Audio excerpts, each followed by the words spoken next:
అది 2015 మార్చి 24 ఉదయం 9:27 German wings చేత ఆపరేట్ చేయబడుతున్న ఎయిర్బస్ A320-211 బార్సిలోనా నుండి డసల్డార్ఫ్కి విమానం బయలుదేరింది. అంతా కూడా బాగానే ఉంది. విమాన మార్గం సాఫీగా ఎగరడానికి వీలుగా ఉండేందుకు కెప్టెన్ ఎయిర్ ట్రాఫిక్ కంట్రోలర్స్ క్లియరెన్స్కి 9:30 తెలియజేశాడు. ఇక ఆ తర్వాత కొద్ది నిమిషాల్లోనే ఫ్లైట్ సిస్టంలో ఏదో తేడా గమనించాడు. మెర్సైల్ కంట్రోల్ సెంటర్లో గ్రౌండ్ ఇంజనీర్స్ ఆ విమానం యొక్క ఆల్టిట్యూడ్ డ్రాప్ అవ్వడం గమనించారు. అప్పటికే ఆ విమానం 30,000 అడుగుల ఎత్తులో ఎగురుతుంది. అంటే సాధారణంగా ఒక విమానం ఎగరవలసిన దానికంటే 2,000 అడుగుల తక్కువ ఎత్తులో ఈ ఎయిర్ బస్ వెళ్తుంది. కొద్దిగా ఎత్తు తగ్గుతూ వస్తుంది. ఇది గమనించిన మెర్సైల్ కంట్రోల్ సెంటర్ ఆ విమానం ఎగురుతున్న ఎత్తు తక్కువ అవ్వడానికి కారణం ఏంటి అని కనుక్కోవడానికి వెంటనే ఆ విమానాన్ని కాంటాక్ట్ చేసింది. కానీ ఆ ఫ్లైట్ కెప్టెన్ నుండి ఎటువంటి రెస్పాన్స్ లేదు. అంతేకాదు ఆ విమానం ప్రయాణించే ఎత్తు తగ్గుతూనే ఉంది. దాంతో కంట్రోల్ సెంటర్ కంగారుగా ప్రాబ్లం ఏంటో తెలుసుకోవడానికి వెంటనే 2-3 సార్లు ఆ విమానాన్ని కాంటాక్ట్ చేసే ప్రయత్నం చేసింది. కానీ ఆ ఫ్లైట్ క్యాబిన్ నుండి ఎటువంటి రెస్పాన్స్ లేదు. 9:34 మరో డిఫరెంట్ ఫ్రీక్వెన్సీతో కాంటాక్ట్ అవ్వడానికి ప్రయత్నించినా కూడా ఆ ప్లేన్ నుండి ఎటువంటి రెస్పాన్స్ లేదు. ఇక అదే పనిగా 9:35 నుండి 9:39 వరకు వివిధ రకాల ఫ్రీక్వెన్సీస్ని ఉపయోగిస్తూ క్యాబిన్ క్రూని కాంటాక్ట్ అవ్వడానికి ప్రయత్నిస్తూనే ఉన్నారు. కేవలం మెర్సైల్ కంట్రోల్ సిస్టమే కాదు, ఫ్రెంచ్ ఎయిర్ డిఫెన్స్ సిస్టమ్ కూడా జర్మన్ వింగ్స్ ఫ్లైట్ని కాంటాక్ట్ అయ్యేందుకు ప్రయత్నించింది. అలాగే వేరే ఎయిర్ క్రాఫ్ట్ కూడా కాంటాక్ట్ అవ్వడానికి ప్రయత్నించింది. కానీ జర్మన్ వింగ్స్ ఫ్లైట్ నుండి ఏ రెస్పాన్స్ లేదు. ఇక 9:40 కంట్రోల్ రూమ్కి ఫ్లైట్కి మధ్య ఉన్న రేడార్ కనెక్షన్ పూర్తిగా పోయింది. ఫ్రెంచ్ ఎయిర్ డిఫెన్స్ సిస్టమ్ ఈ ఫ్లైట్ డేంజర్లో ఉందని, తక్షణమే సహాయక సిబ్బంది హెల్ప్ చేయాలని, లేదంటే ఆ ఫ్లైట్ క్రాష్ అయ్యే ప్రమాదం ఉందని హెచ్చరించింది. 9:41 ఆల్ప్స్ పర్వతాల్లో క్రాష్ అయింది. ఈ ప్లేన్ ఎందుకు క్రాష్ అయింది? ఆ ప్లేన్ మూవింగ్లో ఉన్నప్పుడు ఎవరో ఒకరు అట్లీస్ట్ కెప్టెన్ లేదా కో పైలట్ అయినా ఖచ్చితంగా క్యాబిన్లో ఉండాలి. అయినా కూడా ఆ ప్లేన్ నుండి ఎందుకు ఏ రెస్పాన్స్ లేదు? తెలుసుకునే ప్రయత్నం చేద్దాం. Let's get started.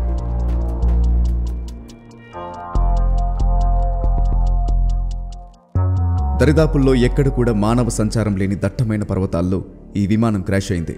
ఆ విమానం పడిన చోటికి వెళ్లడానికి సరైన రోడ్లు కూడా లేవు. దీంతో ఎమర్జెన్సీ క్రూ, సహాయక సిబ్బంది ఆ స్థలానికి చేరుకోవడానికి హెలికాప్టర్స్ని యూజ్ చేసి చేరుకోవాల్సి వచ్చింది. ఆ విమానం పూర్తిగా ధ్వంసమైపోయింది. ఈ క్రాష్ని తట్టుకొని సర్వైవ్ అయిన పర్సన్స్ ఒక్కరు కూడా లేరు. ఏమీ మిగలకుండా అంతా కాలిపోయింది. కానీ క్రాష్ అయిన అదే వారంలో ఇన్వెస్టిగేషన్లో ఫ్లైట్లోని కాక్పిట్ వాయిస్ రికార్డర్ అలాగే ఫ్లైట్ రికార్డర్ దొరికాయి. ఆ దొరికిన 2 రికార్డర్లు కూడా సివియర్గా డ్యామేజ్ అయి ఉన్నాయి. దాంతో ఫ్లైట్ ఇన్వెస్టిగేటర్స్ ఆ రెండిట్లో ఉన్న డ్యామేజ్ అయిన డేటాని కొద్దిగా డాట్స్ని కనెక్ట్ చేస్తూ ఇన్ఫర్మేషన్ని గ్యాదర్ చేశారు. ఆ గ్యాదర్ చేయబడిన ఇన్ఫర్మేషన్ వల్ల తెలిసిందేంటంటే ఆ ప్లేన్ హైజాక్ అయిందని. కానీ అది మీరనుకున్నట్లు టెర్రరిస్టుల వల్ల హైజాక్ అయింది కాదు. ఒకసారి రీవైండ్ చేసి చూస్తే ప్లేన్ టేకాఫ్ అయిన తర్వాత గాలిలో ఉండాల్సినంత ఆల్టిట్యూడ్లో ఉన్నప్పుడు ఆ ప్లేన్ కెప్టెన్ 9:30 బాత్రూమ్ వెళ్ళాడు. ఇక కెప్టెన్ బాత్రూమ్కి వెళ్ళగానే ఆ ఫ్లైట్ యొక్క ఆల్టిట్యూడ్ కాస్త తక్కువలో నడవడం మొదలైంది. 4 నిమిషాల తర్వాత కెప్టెన్ బాత్రూమ్ నుండి తిరిగి వచ్చి చూసేసరికి కాక్పిట్ డోర్ లాక్ అయి ఉంది. ఇక ఆ కెప్టెన్ కాక్పిట్ డోర్ యాక్సెస్ కోసం రిక్వెస్ట్ చేస్తూ ఉన్నాడు. కానీ అతనికి ఆ యాక్సెస్ దొరకడం లేదు. కాసేపు కెప్టెన్ అలాగే ఆ కాక్పిట్ డోర్ ముందు నిల్చుని ఉన్నాడు. ఇక కాసేపటి తర్వాత ఆ కెప్టెన్కి అర్థమైంది ఏంటంటే కో పైలటే ఆ ప్లేన్ని హైజాక్ చేశాడు అని. పైగా ఈ కెప్టెన్కి లోపలికి వెళ్ళడానికి వేరే మార్గం కూడా లేదు. వీడియో కంటిన్యూ చేసే ముందు నా కంటెంట్ను ఎంతగానో ఇష్టపడుతున్న మీకోసం నా నుండి ఒక అద్భుతమైన ఆపర్చునిటీ అనుకోండి, లేదా గిఫ్టే అనుకోండి. బట్ దీన్ని అస్సలు మిస్ అవ్వకండి. ప్రజెంట్ ఎక్కువ డిమాండ్ అండ్ హైయెస్ట్ ప్యాకేజెస్ ఉన్న కెరీర్ ఆప్షన్ ఏదైనా ఉంది అంటే అది జనరేటివ్ ఏఐ అని చెప్పక తప్పదు. ఏఐ మన డైలీ లైఫ్లో ఓ భాగంగా మారడం మనం చూస్తూనే ఉన్నాం. కాబట్టి ఈ ఫీల్డ్లో ఎన్నో జాబ్ ఆపర్చునిటీస్ ఉన్నాయి. ఈ ఒక్క కోర్స్ నేర్చుకుంటే మీ ఫ్యూచర్ సెక్యూర్ అయిపోయినట్టే అని చెప్పడంలో ఎటువంటి డౌట్ లేదు. ChatGPT, జెమినై దగ్గర నుండి మొన్న వచ్చిన DeepSeek వరకు మీరు చూసుకుంటే ఏఐ అనేది ప్రపంచాన్ని ఎలా డామినేట్ చేస్తుందో అర్థం చేసుకోవచ్చు. జనాలు కూడా AI cameras, AI phones, AI technology ఉన్న ఎలక్ట్రానిక్ గ్యాజెట్స్కి ఫాస్ట్గా షిఫ్ట్ అయిపోతూ ఉన్నారు. కాబట్టి ఈ ఫీల్డ్లో కెరీర్ బిల్డ్ చేసుకోవడానికి ఇంతకంటే మంచి టైం మళ్ళీ రాదు. అయితే ఈ కోర్స్ ఎక్కడ తీసుకుంటే బెటర్ అని ఆలోచిస్తున్నారా? దానికి కూడా నా దగ్గర మంచి ఆప్షన్ ఉంది. ఓడిన్ స్కూల్ వారు electronics and ICT academy of IIT గువాహటితో కొలాబరేట్ అయ్యి అందిస్తున్న జనరేటివ్ ఏఐ కోర్స్ ఇది. ఈ కోర్సులో జెన్ ఏఐ మోడల్స్ను బిల్డ్ చేయడంతో పాటు డిప్లాయ్ చేయడం కూడా నేర్పిస్తారు. ఈ ఫీల్డ్లో డీప్ నాలెడ్జ్ ఉన్న ఇన్స్ట్రక్టర్స్ మీకు ఈ కోర్సును నేర్పిస్తారు. అంతేకాకుండా hands on project based learning ఉంటుంది. 25కు పైగా ప్రాజెక్ట్స్ చేయాల్సి ఉంటుంది. ఇవి చేయడం మూలంగా మీ పోర్ట్ఫోలియో స్ట్రాంగ్ అవుతుంది. చాలా సక్సెస్ స్టోరీస్ కూడా మీరు ఇక్కడ చూడొచ్చు. Like career transition, biology to data science. అంతేకాదు salary hike, career gap, career upgrade ఇలాంటి చాలా సక్సెస్ స్టోరీస్ మీరు ఇక్కడ చూడొచ్చు. అంతేకాదు ఈ కోర్సులో అందించే లైవ్ క్లాసెస్లో మీరు మీ ఇన్స్ట్రక్టర్స్ నుండి రియల్ టైంలో ఫీడ్బ్యాక్ను కూడా పొందుకునే అవకాశం ఉంటుంది. ఇంత పెద్ద కోర్స్ చేసినప్పటికీ మీకు అది జాబ్ విషయంలో హెల్ప్ అవ్వకపోతే ఎలా? అందుకోసమే electronics and ICT academy of IIT Guwahati నుండి మీకు అడ్వాన్స్డ్ సర్టిఫికేట్ కూడా లభిస్తుంది. ఇది మీకు జాబ్ విషయంలో చాలా హెల్ప్ అవుతుంది. అలాగే ఇంత ప్రెస్టీజియస్ ఆర్గనైజేషన్ నుండి అలూమ్ని స్టేటస్ కూడా లభిస్తుంది. వీటన్నిటి వల్ల మీ CV చాలా స్ట్రాంగ్ అవుతుంది. 2 రోజుల పాటు మీరు ఐఐటి గువాహటి క్యాంపస్ను విజిట్ కూడా చేయొచ్చు.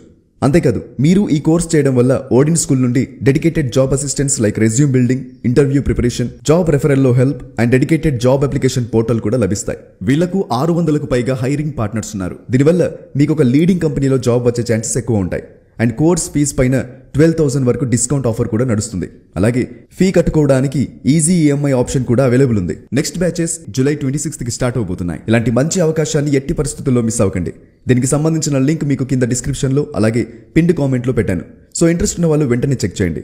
అమెరికాలోని ట్విన్ టవర్స్ 9/11 ఇన్సిడెంట్ జరిగిన తర్వాత ప్లేన్ స్ట్రక్చర్లో ప్రొడక్షన్ మేనేజ్మెంట్ కాక్పిట్లో ఒక మార్పు తీసుకొచ్చింది. దీనివల్ల ప్లేన్లో ఉన్న ప్యాసింజర్లని హైజాకర్స్ నుండి కాపాడడానికి అనువుగా ఉండేలా కాక్పిట్ని నిర్మించారు. కాక్పిట్లోనికి ప్రవేశించాలి అంటే ఇంటర్కామ్ ద్వారా కాక్పిట్కి కాల్ చేసి కీప్యాడ్ మీద పౌండ్ కీని ప్రెస్ చేయాల్సి ఉంటుంది. ఇలా చేసిన తర్వాత కాక్పిట్లో బజ్ వస్తుంది. ఆ తర్వాత పైలట్ కాక్పిట్ డోర్ లాక్ని నార్మ్ నుండి అన్లాక్ చేస్తాడు.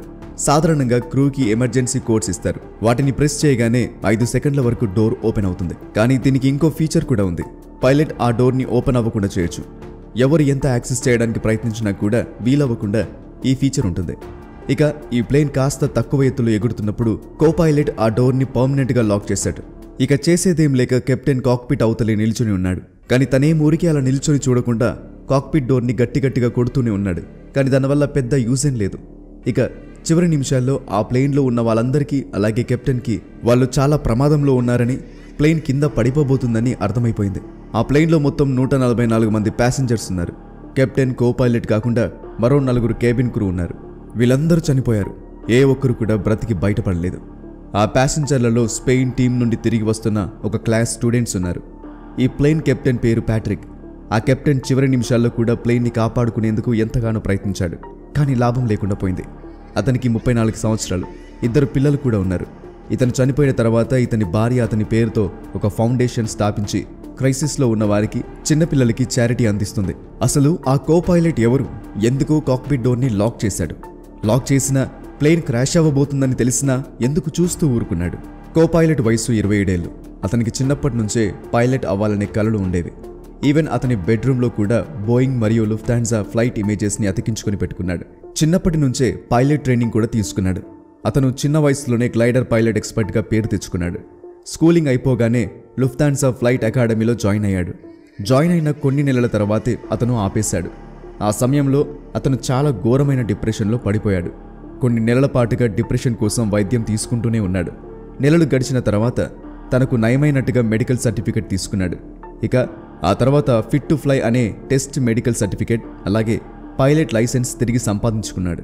కానీ ఒకవేళ అతనికి మళ్ళీ సైకియాట్రిక్ ట్రీట్మెంట్ తీసుకోవాల్సి వస్తే పూర్తిగా ఫ్లయింగ్ నుండి తప్పుకోవాల్సి ఉంటుంది. ఇక మధ్యలో ఆపేసిన ట్రైనింగ్ని కొనసాగించాడు. అరిజోనా బేస్డ్ లుఫ్తాన్జా ఆపరేటెడ్ ఫ్లైట్ స్కూల్లో దానికోసం US ఫెడరల్ ఏవియేషన్ అడ్మినిస్ట్రేషన్కి సంబంధించిన ఒక డాక్యుమెంట్ని ఫిల్ చేస్తున్నప్పుడు తనకు ఎప్పుడు మెంటల్ ఇల్నెస్ లేదని మెన్షన్ చేశాడు. కానీ మనకు తెలుసు ఇది అబద్ధమని. FAA అప్లికేషన్లో అబద్ధం చెప్పడం అంటే తీసుకెళ్లి జైల్లో వేస్తారు. ఫ్లయింగ్ కెరీర్ కూడా ఎండ్ అయిపోతుంది. కానీ తనకున్న ప్యాషన్ని చూసి FAA సెకండ్ ఛాన్స్ ఇచ్చింది. ఇక అప్పుడు తనకి డిప్రెషన్ ఉందని ఒప్పుకున్నాడు. ఇక ఆ తర్వాత అరిజోనా ఫ్లైట్ అకాడమీలోకి తీసుకున్నారు. 2013లో అతను జర్మన్ వింగ్స్లో జాయిన్ అయ్యాడు. సంవత్సరం అంతా బాగానే గడిచింది. కానీ ఆ తర్వాతే అతని డిప్రెషన్ మళ్ళీ తిరిగి అటాక్ చేసింది. అతని కళ్ళు తరచుగా బైర్లు కమ్ముతూ ఉండేవి. అంతా చీకటిగా ఉండేది. దాంతో వారానికి 2-3 సార్లు న్యూరాలజిస్ట్ దగ్గరికి, కంటి వైద్యుల దగ్గరికి వెళ్ళేవాడు. అతనికి కంటిన్యూగా stars, Hallows, lights, streaks, flying insects పట్టపగలే కనిపిస్తూ ఉండేవి. కానీ డాక్టర్ తీసిన స్కాన్లో ఏమీ రాలేదు. అతనికి హైపోకాండ్రియాకల్ డిసార్డర్ అలాగే ఎమర్జెంట్ సైకోసిస్ ఉన్నట్లు తెలిసింది. ఇక అతని ఫ్యామిలీ డాక్టర్ వెంటనే సైకియాట్రిస్ట్ని సంప్రదించాలని హెచ్చరించినా కూడా అతను పెద్దగా పట్టించుకోలేదు. ఇక 2015 జనవరిలో అతన్ని మొదటిగా ట్రీట్ చేసిన సైకియాట్రిస్ట్ని కలిశాడు. సైకోథెరపీ తీసుకున్నాడు. ఎక్కువ మోతాదులో మెడిసిన్ వాడుతున్నాడు. ఇదంతా కూడా పైలట్గా చేస్తూనే ట్రీట్మెంట్ తీసుకుంటూ ఉన్నాడు. అతని మానసిక పరిస్థితి ఏమాత్రం సరిగా లేదు. ఆ విమానం క్రాష్ అవ్వడానికి 4 రోజుల ముందు తన కంప్యూటర్లో క్యాబిన్ లాక్ మెకానిజం గురించి నేర్చుకున్నాడు. ఇక ఫ్లైట్లో ఉన్నప్పుడు కెప్టెన్ బాత్రూమ్కి వెళ్ళగానే ఇతను కొద్దిసేపు లాక్ సెట్టింగ్స్ని టెస్ట్ చేశాడు. ఇక కెప్టెన్ తిరిగి వచ్చేటప్పటికి ఈ లాక్ని యూజ్ చేసి తను ఒక్కడే క్యాబిన్లో ఉండి ఫ్లైట్ని పర్వతాల్లోకి క్రాష్ చేశాడు. ప్రతి సంవత్సరం కూడా పైలట్స్ హెల్త్ చెకప్స్ చేసుకుంటూ ఉండాలి. శారీరక ఆరోగ్యం ఎంత అవసరమో మానసిక ఆరోగ్యం కూడా అంతే అవసరం. కానీ పెద్దగా అది ఎవ్వరూ పట్టించుకోరు. కానీ పైలట్స్ ఎప్పటికప్పుడు వారి హెల్త్ని సెల్ఫ్ ఎవాల్యుయేట్ చేసుకుంటూనే ఉండాలి. ఇక్కడ ప్రాబ్లం ఏంటి అంటే డాక్టర్ నువ్వు పని చేయకూడదు అని చెప్పినా కూడా కో పైలట్ వినలేదు. అంతేకాకుండా తన ఎంప్లాయర్కి కూడా ఇంత సివియర్ ప్రాబ్లం గురించి ఇన్ఫార్మ్ చేయలేదు. ఇలాంటి వాళ్ళు పబ్లిక్ సేఫ్టీకి చాలా నష్టం. ఇటువంటి పరిస్థితుల్లో డాక్టర్ తన పేషెంట్ కాన్ఫిడెన్షియాలిటీని పక్కన పెట్టి అతని అథారిటీస్కి రిపోర్ట్ చేయొచ్చు. అటువంటిది పబ్లిక్ సేఫ్టీని రిస్క్లో పెట్టి ఈ వ్యక్తి పనిచేయడానికి అర్హుడిగా ఎందుకు సర్టిఫికేట్ ఇచ్చారు లేదా ఎందుకు అథారిటీస్కి ఇన్ఫార్మ్ చేయలేదు, దానికి కారణం ఏంటని ఎవ్వరికీ ఇప్పటివరకు తెలియదు. బహుశా ఈ కో పైలట్ తన ప్రాణానికి మాత్రమే తప్ప ఇతరుల ప్రాణాలకు అంతగా ప్రమాదం ఉండకపోవచ్చు అనుకున్నారేమో. Because being depressed doesn't make anyone killer. లేదా ఆ డాక్టర్లు భయపడి ఉండొచ్చు. డాక్టర్ పేషెంట్ కాన్ఫిడెన్షియాలిటీని రిస్క్ చేసి పేషెంట్ గురించి బయట చెప్తే డాక్టర్స్కి పెనాల్టీ పడుతుంది. తనకి తాను సెల్ఫ్ లాక్ చేసుకుని తన ప్రాణాల మీదకే కాకుండా తనతో కలిపి 144 మంది ప్యాసింజర్లను చంపేశాడు. ఆ ప్లేన్లో ఉన్నప్పుడు అతని ఆలోచనలు ఏంటి అని గానీ ఇప్పటివరకు ఎవరికి తెలియదు. కెప్టెన్ డోర్ బయట లాక్ అవ్వగానే అక్కడున్న ప్యాసింజర్లు ఎంతలా భయపడి ఉంటారో మనం ఊహించవచ్చు. We hope they rest in peace. ఇలాంటి మరెన్నో గొప్ప ఇంట్రెస్టింగ్ వీడియోస్ లేదా ఇన్ఫర్మేటివ్ వీడియోస్ చూడడానికి ఇప్పుడే మా యూట్యూబ్ ఛానల్ని సబ్స్క్రైబ్ చేసుకోండి. నేను పెట్టే ప్రతి వీడియో కూడా యూట్యూబ్లోనే ఫస్ట్ రిలీజ్ అవుతుంది. కాబట్టి మీరు ఏ వీడియో కూడా మిస్ అవ్వకుండా ఉండటానికి ఇప్పుడే యూట్యూబ్ ఛానల్ని కూడా సబ్స్క్రైబ్ చేసుకోండి. కింద కామెంట్ బాక్స్లో మీకు మా యూట్యూబ్ లింక్ కనబడుతుంది. అక్కడ క్లిక్ చేసి వెంటనే మా ఛానల్ని సబ్స్క్రైబ్ చేసుకోండి. ఇలాంటి గొప్ప వీడియోస్ మీరు మిస్ అవ్వకుండా ఉంటారు.